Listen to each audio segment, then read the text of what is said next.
حضور صلی اللہ علیہ وسلم کی عمر جب 25 سال ہوئی تو حضرت خدیجہ نے اپنا کچھ تجارتی سامان حضور صلی اللہ علیہ وسلم کو دے کر شام شہر کی طرف بھیجا۔ حضرت خدیجہ نے حضور صلی اللہ علیہ وسلم کے ساتھ اپنے ایک غلام میسرہ کو کر دیا۔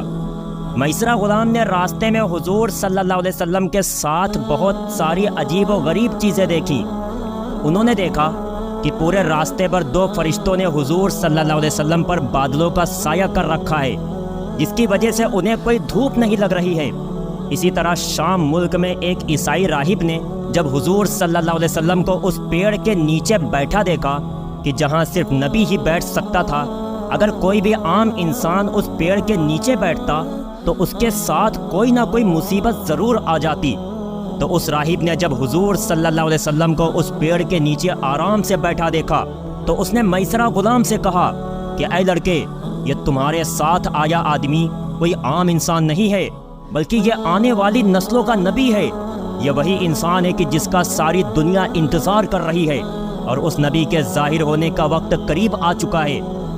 اسی طرح حضور صلی اللہ علیہ وسلم جب اس تجارتی سفر سے واپس لوٹیں تو آپ کی سواری قافلے میں سب سے آگے تھی،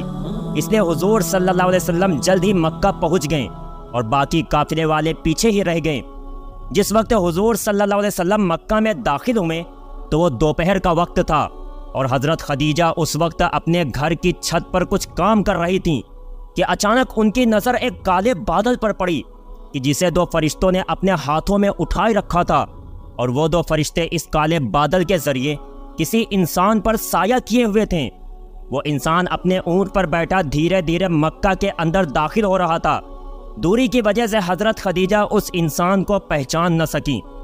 اس لیے جب وہ اونٹ قریب پہنچا تو حضرت خدیجہ بہت حیران ہوئی، کیونکہ اس اونٹ پر جو انسان بیٹھا تھا وہ کوئی اور نہیں بلکہ ہمارے حضور صلی اللہ علیہ وسلم تھے، جن پر 2 فرشتوں نے کالے بادلوں سے سایہ کر رکھا تھا۔ حضرت خدیجہ یہ دیکھ بہت حیران ہوئیں، اور جب حضور صلی اللہ علیہ وسلم گھر پہنچے اور حضرت خدیجہ کے سامنے سارا تجارتی سامان رکھا تو بی بی خدیجہ نے حضور صلی اللہ علیہ وسلم سے کہا کہ وہ میسرہ غلام کہاں ہے؟ تو حضور صلی اللہ علیہ وسلم نے جواب دیا کہ ابھی قافلہ پیچھے ہے، انہیں آنے میں کچھ وقت لگے گا، اور میسرہ غلام اسی قافلے کے ساتھ ہیں۔ تو حضرت خدیجہ نے کہا کہ آپ پھر سے واپس جائیں اور میسرہ غلام کو بلا کر لائیں۔ حضرت خدیجہ نے یہ بات حضور صلی اللہ علیہ وسلم سے اس لیے کہی تھی کیونکہ وہ دوبارہ اسی منظر کو دیکھنا چاہتی تھیں کہ آخر اب ان پر پھر سے فرشتے سایہ کریں گے یا نہیں۔ اس لیے جب حضرت خدیجہ نے حضور صلی اللہ علیہ وسلم کو کہا کہ آپ پہلے میسرہ غلام کو بلا کر لائیں تو حضور صلی اللہ علیہ وسلم اسی وقت گھر سے باہر نکل گئے۔ باہر دوپہر کی تیز دھوپ پھیلی ہوئی تھی، لیکن حضور صلی اللہ علیہ وسلم جیسے ہی بی بی خدیجہ کے حکم پر گھر سے نکلیں تو اچانک انہی 2 فرشتوں نے پھر سے حضور صلی اللہ علیہ وسلم پر ایک کالے بادل سے سایہ کر دیا، اور حضور صلی اللہ علیہ وسلم کو ذرا بھی دھوپ نہ لگی۔ بی بی خدیجہ اپنے ساتھ مکہ کی کچھ عورتوں کو لے کر جلدی سے چھت پر چڑھ گئیں، اور پھر سب عورتوں نے یہ منظر اپنی آنکھوں سے دیکھا کہ 2 فرشتے حضور صلی اللہ علیہ وسلم پر بادلوں سے سایہ کیے ہوئے ہیں۔ اور پھر تھوڑی دیر بعد حضور صلی اللہ علیہ وسلم میسرہ غلام کو لے کر بی بی خدیجہ کے گھر پہنچے اور تجارتی سامان کا پورا حساب حضرت خدیجہ کے سامنے پیش کیا۔ حضرت خدیجہ کو اس بار اپنی تجارت میں اتنا زیادہ نفع ہوا تھا کہ آج تک انہیں کبھی بھی اپنی تجارت سے اتنا زیادہ نفع حاصل نہیں ہوا، اور بی بی خدیجہ نے حضور صلی اللہ علیہ وسلم کو بڑھا چڑھا کر ان کی اجرت دی۔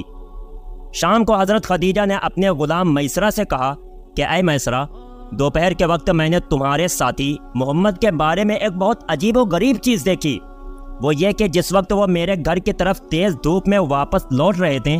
تو میں نے دیکھا کہ 2 فرشتے ان پر سایہ کیے ہوئے ہیں اور انہیں دھوپ نہیں لگنے دے رہے ہیں۔ تو اے میسرہ، کیا تم نے بھی اپنے اس تجارتی سفر میں اپنے ساتھی محمد کے بارے میں کچھ عجیب چیزیں دیکھیں؟ تو میسرہ غلام نے جواب دیا کہ اے ہماری سیدہ، آپ پوچھ رہے ہیں کہ کوئی عجیب چیز میں نے دیکھی، بلکہ میں نے تو سارے راستے بھر ان کے بارے میں ہزاروں عجیب و غریب چیزیں دیکھیں، اور جو 2 فرشتوں کے بارے میں آپ بتا رہی ہیں تو ان فرشتوں کو تو میں نے اسی وقت سے دیکھا تھا جب ہم دونوں مکہ سے نکلے تھے۔ اے ہماری سیدہ، شام ملک میں ایک عیسائی راہب نے جب میرے ساتھی محمد کو ایک ایسے پیڑ کے نیچے بیٹھا دیکھا کہ جہاں نبی کے علاوہ آج تک کوئی نہ بیٹھ سکا، تو اس راہب نے مجھ سے کہا کہ اے لڑکے، تمہارے ساتھی محمد کوئی عام انسان نہیں ہے، بلکہ وہ تو آنے والی نسلوں کے نبی ہیں، اور یہ آخری نبی ہوں گے کہ جن کا ساری امتیں انتظار کر رہی ہیں۔ یہ سن کر مجھے بہت حیرانی ہوئی۔ میسرہ غلام حضرت خدیجہ کے سامنے حضور صلی اللہ علیہ وسلم کی تعریفیں کرتے جا رہے تھے، اور حضرت خدیجہ بہت غور سے ان کی باتیں سن رہی تھیں۔ حضور صلی اللہ علیہ وسلم کے ساتھ پیش آنے والی عجیب و غریب باتیں سن کر حضرت خدیجہ کے اندر حضور صلی اللہ علیہ وسلم کی محبت بیٹھ گئی، اور انہوں نے چاہا کہ میں حضور صلی اللہ علیہ وسلم سے نکاح کر لوں۔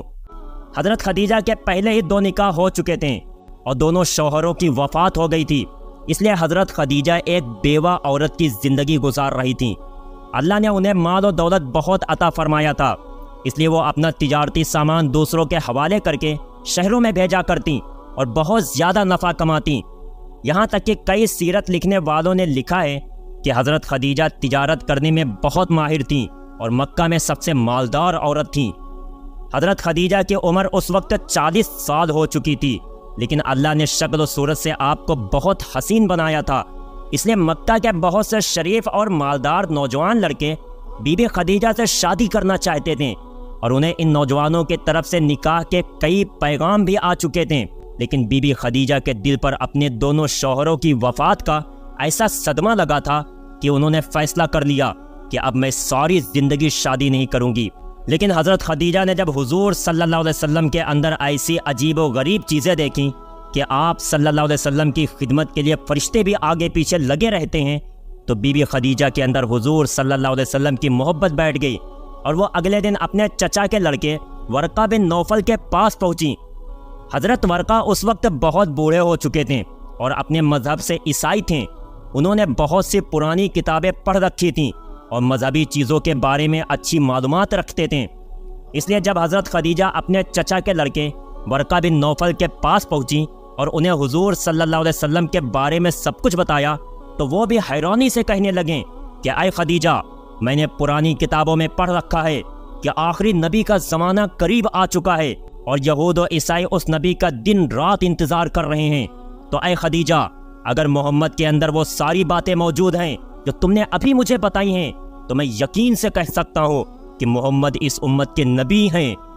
اپنے چچا کے لڑکے ورقہ بن نوفل کی زبانی حضور صلی اللہ علیہ وسلم کی ایسی تعریف سن کر حضرت خدیجہ کے دل میں حضور کی محبت اور زیادہ بڑھ گئی، اور انہوں نے فیصلہ کر لیا کہ اب کچھ بھی ہو میں محمد سے نکاح کا پیغام ضرور بھیجوں گی۔ اور پھر شام ہوتے ہوتے حضرت خدیجہ نے اپنے چچا عمرو بن اسد کو گھر بلایا۔ نکاح کی بات کرنے کے لیے حضرت خدیجہ نے اپنے چچا کو اس لیے گھر بلایا کیونکہ اس وقت تک حضرت خدیجہ کے والد خویلد کی وفات ہو چکی تھی۔ حضرت خدیجہ کے چچا عمرو بن اسد جب شام کے وقت گھر پہنچے تو بی بی خدیجہ نے ان کے سامنے اپنے دل کی بات رکھی اور کہا کہ اے چچا جان، میں ہاشمی خاندان میں رہنے والے عبداللہ کے لڑکے محمد سے نکاح کرنا چاہتی ہوں، اس لیے آپ اس بارے میں ان کے گھر والوں سے بات کریں۔ یہ سن کر حضرت خدیجہ کے چچا عمرو نے کہا کہ ٹھیک ہے، میں اس سلسلے میں ابو طالب سے جا کر بات کروں گا۔